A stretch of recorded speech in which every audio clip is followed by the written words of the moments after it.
Selamat datang di Laboratorium Frekuensi Tinggi Teknik Telekomunikasi Politeknik Negeri Bandung. Di video kali ini saya akan membahas mengenai bagaimana praktikum karakteristik directional coupler. Ini akan berguna sekali bagi mahasiswa tingkat 3 Teknik Telekomunikasi jika mereka ketemu pada mata kuliah Teknik Pengukuran Frekuensi Tinggi. Ini adalah bentuk fisik dari directional coupler. Kita menggunakan tipe ZFDC 10-2. Kemudian dia memiliki fitur yaitu memiliki pita lebar dari 10 sampai 1000 MHz yang kemudian mempunyai directivity yang excellent sebesar 30 dB dan memiliki fisik yang kuat, yang kokoh. Kemudian aplikasinya adalah dia bisa digunakan untuk komunikasi VHF atau UHF, kemudian komunikasi seluler untuk instrumentation, dan digunakan untuk berbagai komunikasi penerima dan pemancar. Adapun karakteristik yang diukur pada praktikum ini adalah coupling factor, kemudian ada mainline loss atau insertion loss, kemudian ada directivity. Pertama, ini adalah alat-alat yang digunakan untuk melakukan praktikum directional coupler. Ada yang namanya osiloskop, di mana di sini kita bisa melihat nilai tegangan input, tegangan output, dan tegangan pantulan. Kemudian, adapun sweep osilator, gunanya adalah untuk men-sweep frekuensi yang ingin digunakan atau yang ingin diukur, mulai dari 100 mega sampai 2,4 GHz. Ini ada startnya yang warna hijau, kemudian ada frekuensi tengahnya yang warna putih, dan stop, frekuensi stopnya, frekuensi batas akhirnya. Kita bisa set misalnya dari 100 sampai 600. Kemudian adapun directional couplernya sendiri, ini merupakan directional coupler tipe yang single, karena dia ada 3 port, yaitu port input, port output, dan port couple. Kemudian adapun detektor yang berfungsi sebagai pengubah sinyal RF menjadi sinyal DC, di mana ini sinyalnya berasal dari sweep osilator yang kemudian masuk ke osiloskop. Kemudian adapun terminator 50 ohm. Kemudian ini ada konektor N to BNC. Kemudian kita pakai kabel BNC.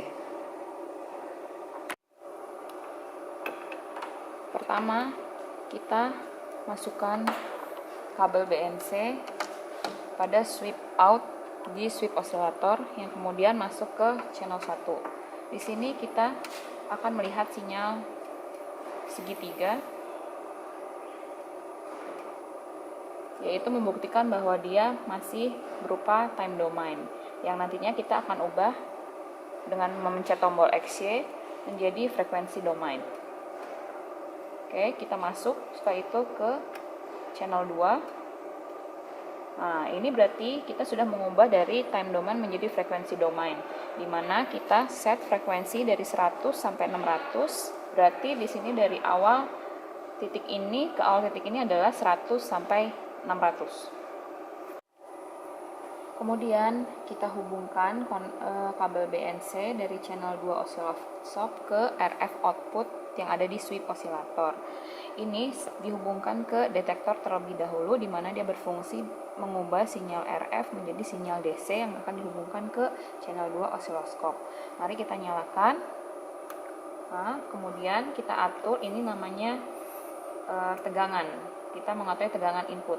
Ini kita ground, samakan dulu. Kemudian ini ada sinyal, kita naikkan. Kalian mau tegangan inputnya sebesar berapa? Kita atur sampai atas. Ini nilainya adalah volt diff-nya 50. Kemudian ini ada 8 kotak, berarti 8 kali 50 yaitu sekitar 400 mV. Sebelum kita melanjutkan pengukuran directional coupler, kita akan membuat sketch bagaimana cara kerja directional coupler itu. Pertama, kita tahu portnya terdiri dari port input, ada port output, kemudian ada port couple. Kemudian ada sumber, yaitu setelah kita tahu Vin seharga 400 mV, di mana dia bekerja dari frekuensi 100 sampai 600 MHz. Kemudian kita pertama adalah mengukur yang namanya insertion loss, di mana rumusnya adalah 20 log Vin per Vout. Setelah kita dapat Vin, maka kita akan mendapat Vout dengan cara kita terminasi yang namanya CPL, di mana ini adalah main line. Nah, mari kita ukur nilai dari tegangan dari Vout. Kemudian kita lakukan pengukuran Vout, di mana tadi Vin sumber kita masukkan ke port in-nya directional coupler. Kemudian tadi port couple kita terminasi 50 ohm. Kemudian Vout-nya kita masukkan detektor.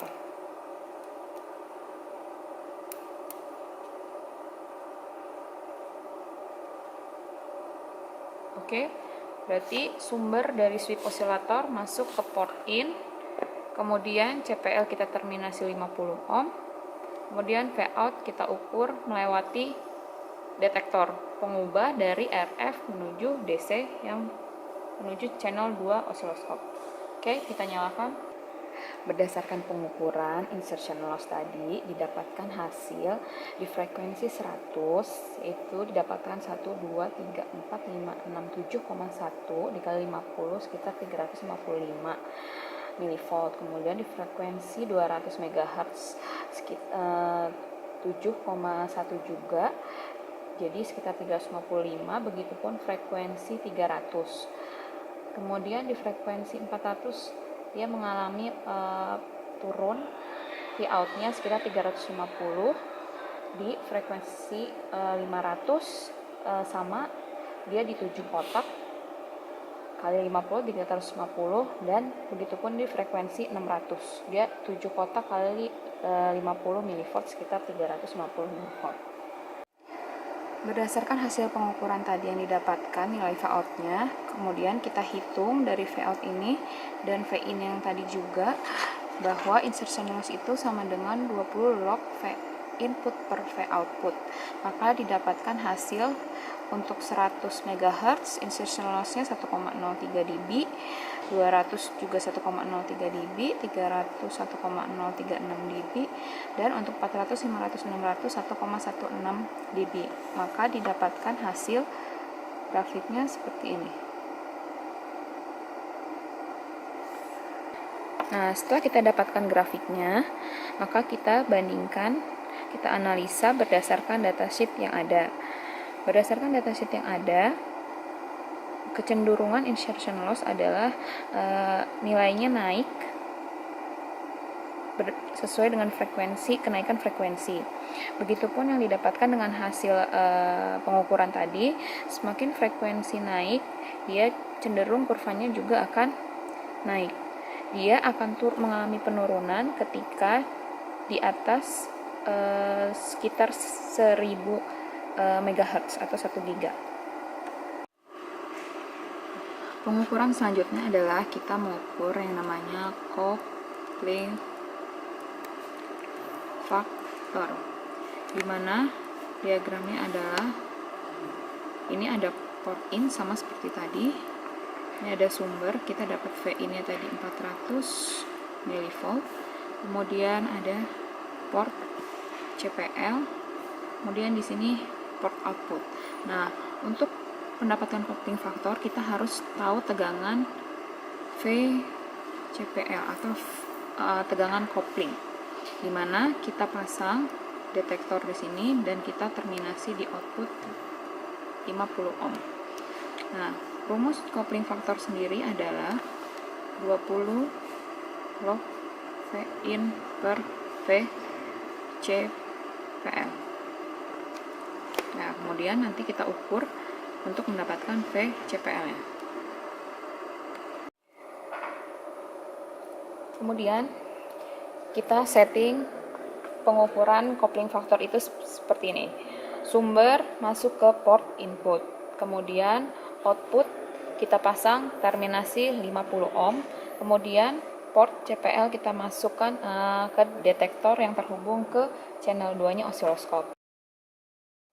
Berdasarkan pengukuran coupling factor, didapatkan hasil yaitu VCPL-nya sebesar, ini ada satu kotak di frekuensi 100 yaitu satu kotak dikali 50 yaitu 50. Frekuensi 200 sama satu kotak 50. Frekuensi 300 dia sekitar 5,1 kali 1,1 dikali 50 yaitu 55. Kemudian di frekuensi 400 dia mulai mengalami kenaikan yaitu 1,2 kotak yaitu sekitar 60 untuk VCPL-nya 60 mV. Kemudian di frekuensi 500 pun 1,2 kotak yaitu didapatkan VCPL-nya 60 mV. Begitupun dengan 600 MHz 1,2 kotak dikali 50 mendapatkan 60 mV. Berdasarkan hasil pengukuran tadi, kita dapatkan nilai tegangan koplingnya itu untuk frekuensi 100 MHz yaitu 50 mV, begitupun frekuensi 200, kemudian 300 MHz kita dapatkan 55 mV, dan untuk frekuensi 400, 500, 600 MHz yaitu sebesar 60 mV. Setelah kita dapatkan ini, kita hitung berdasarkan rumus coupling factor yaitu 20 log tegangan input dibagi tegangan kopling, sehingga didapatkan untuk frekuensi 100 dan 200 MHz yaitu 18,06 dB, untuk 300 MHz yaitu 17,24 dB, dan untuk frekuensi 400, 500, 600 MHz yaitu 16,48 dB. Kemudian kita masukkan ke grafik frekuensi terhadap coupling factor sehingga didapatkan hasil seperti ini. Dia mengalami penurunan tapi tidak signifikan. Jadi sebenarnya dia harusnya agak merata, tapi dia ada namanya coupling variation. Setelah kita mendapatkan grafik dari fungsi frekuensi terhadap coupling factor, kita bandingkan, kita analisa terhadap datasheet dari directional coupler itu sendiri. Ini garis merah ini merupakan grafik coupling factornya dari directional coupler. Dia cenderung rata, tapi sebenarnya dia ada namanya variation coupling, dan berdasarkan hasil pengukuran tidak terlalu berbeda jauh. Kemudian yang ketiga, kita mengukur yang namanya directivity, di mana jika gambarnya adalah kita balik portnya, di mana ini menjadi out dari sumber. Kemudian ini kita tukar jadi port in yang kita terminasi 50 ohm. Kemudian otomatis port CPL pun terbalik, sehingga kita dapatkan di sini adalah tegangan pantul atau V reflection. Di sini kita ukur, sehingga directivity itu rumusnya adalah 20 log Vref per VCPL. Oke. Untuk pengukuran directivity, seperti pada gambar, kita balik in dan outnya, di mana in kita terminasi dan out kita hubungkan ke sumber, dan port couple itu kita hubungkan tetap ke detektor dan masuk ke channel 2 di osiloskop, sehingga kita dapatkan, kita on kan, kita dapat tegangan reflection itu seperti ini. Berdasarkan hasil pengukuran tadi sebelumnya, didapatkan nilai tegangan pantul untuk frekuensi 100 MHz sebesar 0,1 mV. Kemudian begitupun dengan frekuensi 200 MHz yaitu 0,1 mV, untuk 300 MHz 0,2 mV, untuk 400 0,3 mV, 500 MHz 0,5 mV, dan 600 MHz sebesar 0,8 mV. Dari hasil pengukuran ini kita hitung nilai directivity-nya, yaitu 20 log tegangan pantul dibagi tegangan kopling, sehingga didapatkan nilai directivity-nya itu untuk frekuensi 100 sekitar 53,9 dB, begitupun 200 MHz, 300 MHz 48,78 dB, 400 4,02 dB, 500 41,58 dB, 600 sekitar 37,5 dB. Setelah itu kita masukkan ke dalam grafik frekuensi berbanding terhadap nilai directivity, sehingga didapatkan seperti ini. Dia grafiknya cenderung turun karena semakin besar frekuensi, nilai directivity-nya semakin mengecil. Setelah kita mendapatkan grafik hasil pengukuran kita, maka kita bandingkan terhadap grafik berdasarkan datasheet directional coupler yang kita gunakan. Ini adalah grafiknya, itu yang tanda biru. Dia pun sama, relatif berharga sekitar 49-47 untuk di frekuensi 200-300. Kemudian selebihnya sama, dia cenderung turun. Jadi semakin besar frekuensi, nilai directivity cenderung turun, semakin mengecil.